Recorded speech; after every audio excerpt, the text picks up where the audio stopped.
इत्तेहाद बनाए जो Israel, India, UAE और अमेरिका जिसका हिस्सा है, तो वहां पर वो एक वर्चुअल कॉन्फ्रेंस में से वो खिताब करेंगे। पहली बात तो यह है कि इंडिया के लिए बहुत बड़ी ये एडवांटेज है। अगर आपको याद हो कि यूएई इंडिया जो है उसने अपने आप को इस पोजीशन में ले आया है कि वो एक तरफ तो वो यूएई के साथ बायलैटरल ट्रेड एग्रीमेंट उन्होंने किया रिसेंट।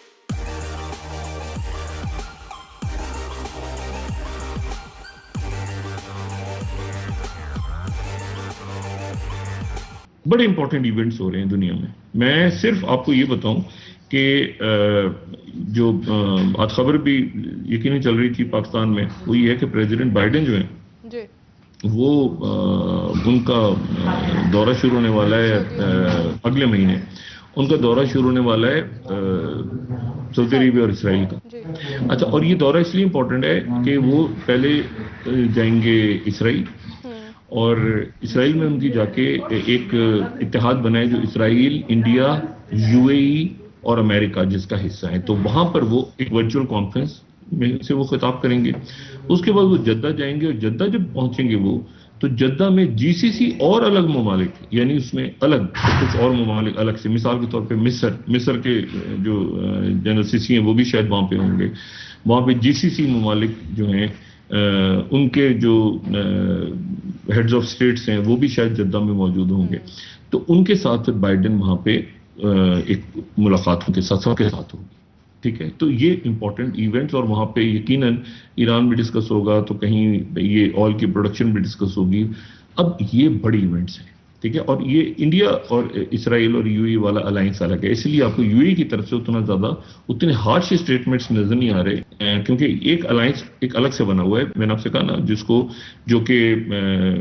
जिसमें यूएई है I2U2 के नाम से, I2U2 के नाम से, और उसमें जो है वो इंडिया है, और उसमें इसराइल, यानी I2 हो गए और U2 हो गया। ठीक है, यूएई और यूएस, तो I2U2 ये इस तरह करके इस नाम से एक अलायंस है। तो अब मसला ये है कि, और इसी पिक्चर में आप ये देखें, इसी पूरी सूरत हाल में जैक सलिवन की मुलाकात हुई है जो उनके पोलिट ब्यूरो के मेंबर हैं येन जिशी के साथ यहाँ लग्जमबर्ग में। और साथ में आपको ये बात बताऊं कि बड़ी जो इंटरेस्टिंग बात है वो ये है कि ब्लूमबर्ग दो स्टोरीज दे रहा है। पहली स्टोरी उसने ये कि अमेरिका ने कई मुल्कों को कि खामोशी से रशिया से फर्टिलाइजर्स लेते रहो, ये जो खाद पे पाबंदियां लगी थी, ये ब्लूमबर्ग की स्टोरी है कि US quietly urges Russia fertiliser deals to unlock grain trade. यानी कई मुल्कों से कह दिया कि ठीक है, तुम अगर फर्टिलाइजर वगैरह का मसला हो गया है और पाबंदियां तो कहते रहो कि लगा दी हैं तुमने, लेकिन खामोशी से अगर तुम रशिया के साथ शुरू कर दो फर्टिलाइजर लेना, तो मतलब हमें पता है कि क्राइसिस आ गया मुल्कों में, तो हमें कोई इतराज नहीं होगा। ये दुनिया की इस तरह दुनिया चल रही है खुदा रहा। यहाँ पर आईएमएफ के लोग ही बजट बना रहे हैं, आईएमएफ के लोग ही आपसे पूछ रहे हैं। आप समझ लें कि फायदे क्या हैं इसमें। पहली बात तो यह है कि इंडिया के लिए बहुत बड़ी ये एडवांटेज है। अगर आपको याद हो कि यूएई इंडिया जो है उसने अपने आप को इस पोजीशन में ले आया है कि वो एक तरफ तो वो यूएई के साथ बायलैटरल ट्रेड एग्रीमेंट उन्होंने किया रिसेंटली, और उन्होंने कहा ये जो मर्चेंडाइज ट्रेड है इसको अगले 10 साल में 2030 तक वो $100 बिलियन पे लेके जा रहे हैं। सो ये अब आप देखें, इसको बहुत सारे एंगल से समझा जा सकता है। क्योंकि इस वक़्त जो है वो पाकिस्तान के अंदर तो कोई सेटअप नहीं है जो कि इस ग्लोबल डेवलपमेंट को समझ रहा हो। मुझे नहीं लगता कि कोई समझ रहा है इसको, कि भारत ने किस तरह एक वो यूएई के भी करीब है, वो सऊदी अरब के भी करीब है, वो मुस्लिम वर्ल्ड के भी करीब है, और ये यूएई वो हमारा दोस्त मुल्क है जो कि इंडिया को ओआईसी में भी लेके आना चाह रहा है। अगर आपको याद हो कि उस वक़्त जो भारत की फॉरेन मिनिस्टर थी, जब बीजेपी पावर में आई तो पहली दफ़ा सुषमा स्वराज साहिबा, उनको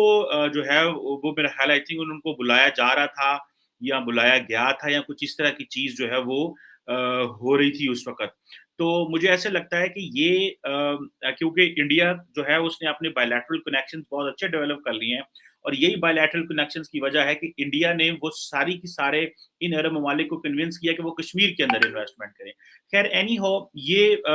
जिसे आप कह लें कि ये बड़ी इंपॉर्टेंट चीज़ है कि हमें इस चीज़ को समझना है कि ये जो कॉन्फ्रेंस होने जा रही है, इस कॉन्फ्रेंस के अंदर एक तो ज़ाहिर बात है अमेरिका के सदर जो बाइडेन मिडल ईस्ट में आ रहे हैं, और वो मिडिल ईस्ट में जब वो आ रहे हैं तो वो सऊदी अरब भी जा रहे हैं, और सऊदी अरब पता है आपको उनके ताल्लुकात कितने ज़्यादा जो है वो ख़राब थे, जिसमें उन्होंने मोहम्मद बिन सलमान के ऊपर इल्ज़ाम लगाया था और उन्होंने सबूत भी दिए, और आई थिंक अमेरिकी CIA जिसे कहते हैं ना,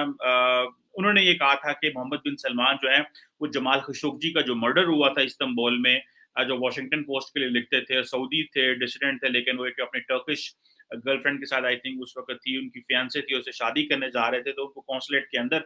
जब बुलाया गया तो उनको फिर केमिकल्स के जरिए उनकी बॉडी को पिघला दिया गया। These were the reports that came later on. Any how ये उसकी वजह से अमेरिका और सऊदी अरब के ताल्लुकात खराब हो गए। अभी की पोजीशन ये है कि जब ये यूक्रेन की वॉर हुई तो अमेरिका को इस चीज़ की समझ लगी कि सऊदी अरब से भी ताल्लुकात ज़रूरी हैं,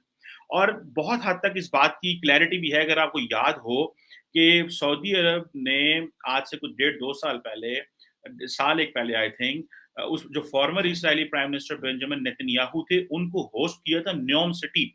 जो कि जो सऊदी अरब नया अपना एक शहर बना रहा है दुबई की तर्ज पे, एक जदीद तरीन शहर बना रहा है जहाँ पे एंटरटेनमेंट भी होगी, अय्याशी भी होगी, क्योंकि वो सऊदीज़ ये समझते हैं सारी अय्याशी तो दुबई वाले ले गए या कतर वाले ले गए, और हम जो हैं वो सारा टाइम ये लेबल्ड हैं कि जनाब हम तो सिर्फ इस्लामिक स्टेट हैं, तो हमें इससे थोड़ा बाहर आना पड़ेगा, हमें एक नया एंगल भी दुनिया को देना पड़ेगा। खैर एनी हो, तो अमेरिका और बाकी अरब ममालिक जो हैं वो पुश कर रहे हैं सऊदी अरब को कि वो एक डिसीजन लें, और उस डिसीजन में वो इसराइल को रिकग्नाइज करें। इसमें ज़ाहिर बात है पाकिस्तान पे भी एक प्रेशर था, पाकिस्तान के साथ भी बात की गई स्टेट लेवल पे। ज़ाहिर बात है पाकिस्तान के अपने इश्यूज़ हैं, हमारे सोशो पॉलिटिकल इश्यूज़ हैं, रिलीजियस इश्यूज़ हैं, पाकिस्तान एक इस्लामिक रिपब्लिक है, और पिछले 75 साल से जो एक बयानिया डेवलप किया जा रहा है कि भाई इसराइल को रिकग्नाइज नहीं करना, नहीं करना, और आपके पासपोर्ट के ऊपर लिखा हुआ है। बल्कि रिसेंटली कुछ पाकिस्तानी अमेरिकन जो थे, उन्होंने इसराइल का दौरा किया, तो एक तो पीटीवी में काम करता था, पाकिस्तान की स्टेट टीवी में उनकी छुट्टी कर दी गई, बाकियों को ज़ाहिर बात है वो अमेरिकन थे, कुछ हुकूमत कह नहीं सकती। लेकिन पाकिस्तान में शोर मचना शुरू हो गया, क्योंकि ऑपोजिशन पार्टी पाकिस्तान में पीटीआई, ये तहरीक इंसाफ, उन्होंने कहा जी देखो ये क्या हो रहा है, पाकिस्तान का सौदा हो रहा है, ये हो रहा है, वो हो रहा है। खैर एनी हो, बाद में पता चला कि इमरान खान साहब ने ही एक वाहद पाकिस्तानी यहूदी को फैसिलिटेट किया कि वो इसराइल जाएं। Anyhow, coming back to this I2U2, ये बड़ा इंपॉर्टेंट है कि सऊदी अरब को भी मेन स्ट्रीम किया जा रहा है कि वो इसराइल को रिकग्नाइज करे, और किसी न किस्म की कोई ना कोई एक सेटलमेंट इसराइल और फलस्तीन के मसले के ऊपर आएगी। और दूसरा ये है कि इधर चाइना फैक्टर बड़ा इंपॉर्टेंट है। देखिए इंडिया को मेन स्ट्रीम किया जा रहा है ग्लोबली, क्वाड में लहदा किया जा रहा है, मिडल ईस्ट में अरब ममालिक में लहदा मेन स्ट्रीम किया जा रहा है, क्योंकि यूएसए समझता है कि इस वक्त एक जो बड़ा प्लेयर है आफ्टर मिडिल ईस्ट में, तो ठीक है मिडिल ईस्ट में ममालिक हैं, लेकिन एक बड़ा जो इस वक्त रीजन का प्लेयर है, वो सिर्फ उसको इंडिया को वो इंडियन ओशन से उठा के वो वेस्ट एशिया लेके चले गए हैं। सो आप इमेजिन करें उनको मिडिल ईस्ट तक लेके जा रहे हैं। So how much access they are giving and how much portraying power they are portraying, जिसको आप कह लें कि इंडिया के लिए।